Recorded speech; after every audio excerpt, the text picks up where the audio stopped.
করে গেছে একদম 700 একদম এটা তো সরবিটর বে আছে 700 টাকা বেশি হয় না।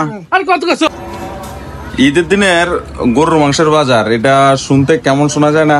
আসলে ঈদের দিনে গরুর মাংসের বাজার জমে। তো ভিডিও শুরুতে আপনাদেরকে দেখালাম গরুর মাংস মূল্যমূল্য চলতেছে 700 টাকা 600 টাকা। আমি নিজেও একটু মূল্যমূল্য করলাম, কিন্তু সে 700 টাকা ছাড়া দিবে না গরুর মাংস। তো আপনারা কি জানেন এই গরুর মাংসগুলা, এই যে আজকে এত গরু মানে মাংস বিক্রেতা এত বাইরে গেছে, কোথা থেকে আসছে? এই যে আমরা যারা কুরবানি দিছি বা যারা কুরবানি দেয় তাদের বাড়িতে বিভিন্ন গরিব দুঃখী মানুষরা আসে ব্যাগ নিয়ে গরুর মাংস কালেকশন করার জন্য।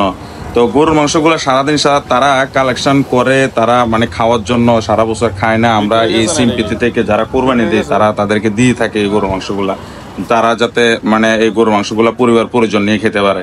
যারা কি করে সারাদিন এই গরুর মাংসগুলা কালেকশন করে এক একজনের 10 কেজি 12 কেজি 15 কেজি গরুর মাংস জমাইয়া তারা এসে কেউ 20 কেজিও আনতে চায় না বাজারে, এভাবে বিক্রি করতেছে। একটা গরুর মাংসের একটা মানে হাট বসাই দিছে, বাজারে একটা হাট বসাই দিছে, যে হাটে তারা গরুর মাংস বিক্রি করতেছে।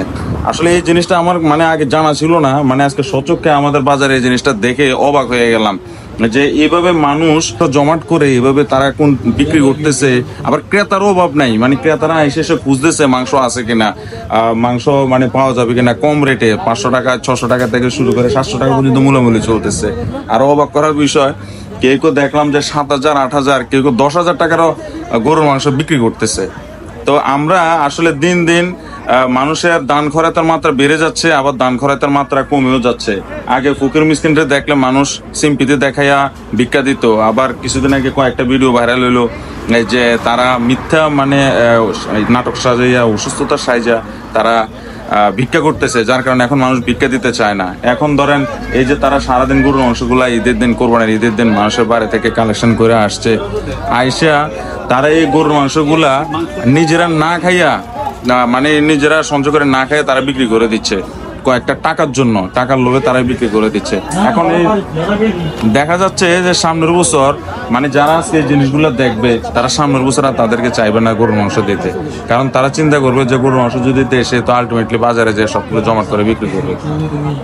আর একটা ইন্টারেস্টিং বিষয় হচ্ছে, ধরেন যারা কোরবানি দিছে, এমনও যারা আছে ছোট ছোট গরু দিয়ে কোরবানি দিছে, তারা ফ্রিজে বা মানে একটু 10 কেজি মাংস ফ্রিজে বানায় এমনি খাওয়ার জন্য 10 কেজি মাংস রাখতে পারে নাই, 5 কেজি মাংস রাখতে পারে নাই যে তারা নিজেরা খাবে।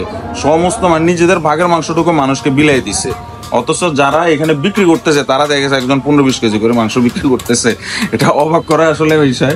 তো এইভাবে যদি হয় তাহলে বলেন মানে কিভাবে হবে? মানুষের সিম্পেথি মায়া দয়া কিভাবে মানুষের প্রতি মানুষ দেখাবে, আর কিভাবে মানুষ এই মানে এইভাবে দান খয়রাত করবে?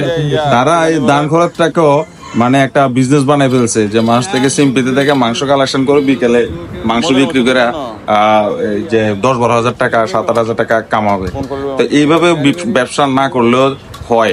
তো যাই হোক, মানে আমার কাছে জিনিসটা উইয়ার্ড মনে হয়েছে বা জিনিসটা খারাপ মনে হয়েছে, তা আপনাদের মাঝে তুলে ধরলাম।